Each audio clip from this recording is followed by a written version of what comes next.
Good afternoon, welcome to Fishing for Bees. So this is the second part of us hanging our traps. We're gonna hang the 3 in northeastern Kent County today, Grand Rapids, Michigan area. So here's a look at the bees. And the reason why we're here is because this is where I hang a trap. It's about 25 yards away. Pretty high in the tree because of the deer stand, but some people ask how close to your bees do you hang it. I like to keep it a little bit of distance, but it doesn't have to be too far. 2 miles is their area for searching for a new home. These traps aren't necessarily their first stop, right? So they're gonna end up in a bivouac hanging from a tree, and that's when the scouting increases and starts and gets much more active. So a Russian cyan, in my opinion, is much more effective in your bee yard. I just haven't done that yet.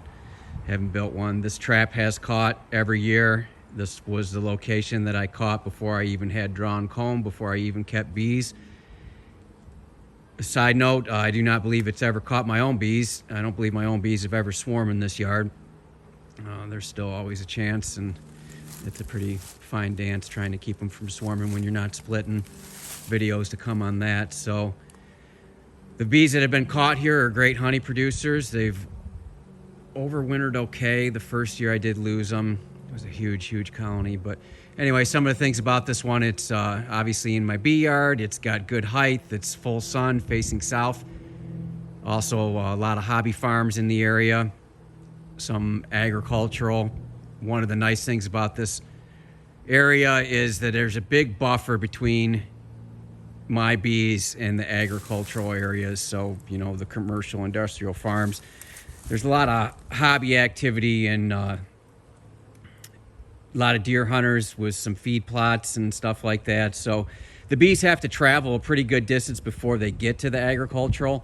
I don't want my bees in ag areas. I just think it has a strong possibility for them to be contaminated with chemicals, pesticides, and fungicides and everything else. So I don't like my bees foraging in agricultural areas, but I do like them foraging in the low wooded wetland around here. And as I said before, this location is always caught. So we have some power lines, we have a creek, we have a road, no big huge bodies of water within 2 miles, but like I said, it's low wooded wetland and a lot of standing dead. And maybe that's why this has always been very productive. So I really like this location. It's one of my favorites, one of the easiest to put up, one of the easiest to level, and you can't beat that. It's caught every year. So that's trap 5 in the bee yard. We're gonna hang 2 more. All right, so trap number 4. We're all set and ready to go. A little bit about this one. It did not catch last year. The first year it was hung, it caught twice. I think that's the track record of it. So it's very productive.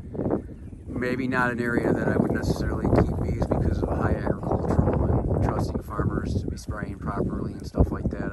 I just don't want to take chances with my production yards. But as far as catching bees here, it's been a great trap, although it was shut down last year. So full sun facing south, small body of water within close proximity, and then of course there's lakes and stuff in the 2 mile radius. High agricultural, I would say very high hobby farms. That's what I'm at right now. And I'm gonna pan around a little bit just to show you what's going on here. So no power lines as far as the big ones. You know, there's power lines everywhere, but big cuts through land. There's no significant power lines in this area that I can remember. No railroad tracks, and just some secondary roads. So I'll do this slow so that it's not annoying. But this is gonna be facing south. And that's what I like out there, is that tree line. And if you see over here,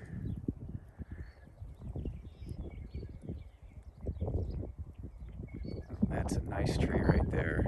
And there's some other ones. So we got some hobby farms and some hay fields. I have a friend that owns some property just over in this direction, and he produces hay. But unfortunately, to my left of the way we're looking is soybean and corn. Not that that's unfortunate, it's just that I'm not too into trusting farmers to be spraying right. I hope everybody does everything right, but one oops on their end could mean everything is wiped out on my end. So pretty view, very early. The first swarms I caught the last 2 years have been Memorial Day, and I'm getting these up 6 weeks early. We have dandelions, we have purple nut nettle. I know I'm probably not saying that right, but everything's crazy early. One of the other things I want to mention about when you're hanging traps, it's great to have homeowners that are interested in what you're doing as much as you are. It's great to have eyes on your trap on a daily basis and to be getting updates. That's why I love this location. If anything's going on here, I know they're going to tell me. Same with the next one we're going to. If anything's going on, the homeowner's always out there with his dog, and they're going to let me know. Probably checking it almost daily, just like this one. So homeowners that are just as interested in your traps as you are is great, because you'll get notification of when stuff's happening instead of having to drive. This would be, yeah, about 25 miles. The other thing about these 3 traps that we're doing today, none of these are within striking distance of each other like the south. The south is 2-mile intersecting circles.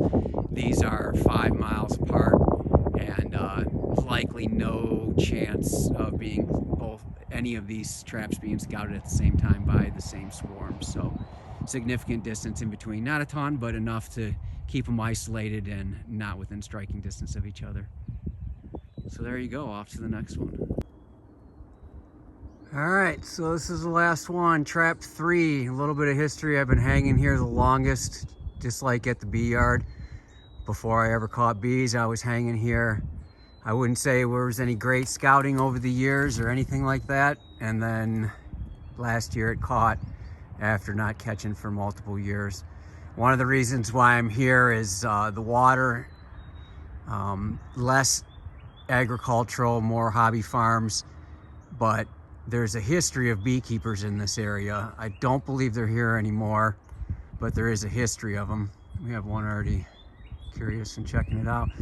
So my thought was that hopefully they had some mismanagement and they casted off some swarms, and maybe there's some swarms not necessarily even living in trees, tree cavities or anything like that, but some of these older barns in the area that people just, you know, instead of removing them, they just let them have at it. So, you know, that feral, I still consider that a feral colony, right? Living in a barn, but not being managed by humans, although they're living in a human dwelling. They're surviving on their own, so that's what we're targeting. I'm sure there's some beekeepers in the area. There is a very significant large body of water, or lake, not any railroad tracks and not any power lines again, but I'm here because it's a good friend of mine and he can keep an eye on my trap. It's private property. There's no risk of losing it. I think that's really important. And also, as I mentioned earlier, you know, a homeowner that keeps an eye on your trap and gives you updates, letting you know what's going on is very beneficial and also really exciting. So you're not having to make trips to your traps. The traps to the south, I check all those myself, but these up to the north, I have a homeowner to keep an eye on them. So we had one already checking it out. One other thing about this, so it never caught, and it had a dark green trap. So it had trap 2 for the longest time. This is pretty good, significant full sun facing south over a field. And that dark trap, I made a switch. So we switched it out for a lighter one, and then it caught that year. So I'm not too quick to give up on locations because I do my research and I put them there for a reason. And, you know, trap 4, the one we just left, it didn't have any significant activity last year and it caught 2 times the year before. So you just never know. But, you know, I'm not going to move them if my research is good. If I have good ideas that there's bees in the area to be caught, I will sit on a dud for a couple years, and I'm glad I did, because this one spun out 2 catches last year. So we did make the trap change, though. We went with a lighter trap because it's in more sun. So the darker traps are now in shadier areas and the lighter traps are out in the full sun. How much that matters, I don't know. So that's it. That's the rundown. This one is Rockford, Michigan, if you're keeping track. The other 2 are Cedar Springs, Rockford area, Greenville. So anyways, that's the rundown for this year. It's 6 weeks from Memorial Day, which would be when we caught our first. the last 2 seasons would be on Memorial Day, so I feel like I'm early, but there's dandelions and stuff blooming, so we'll see what happens. Maybe we'll be catching 2 weeks early. So anyways, I appreciate you watching. I hope your bees are well.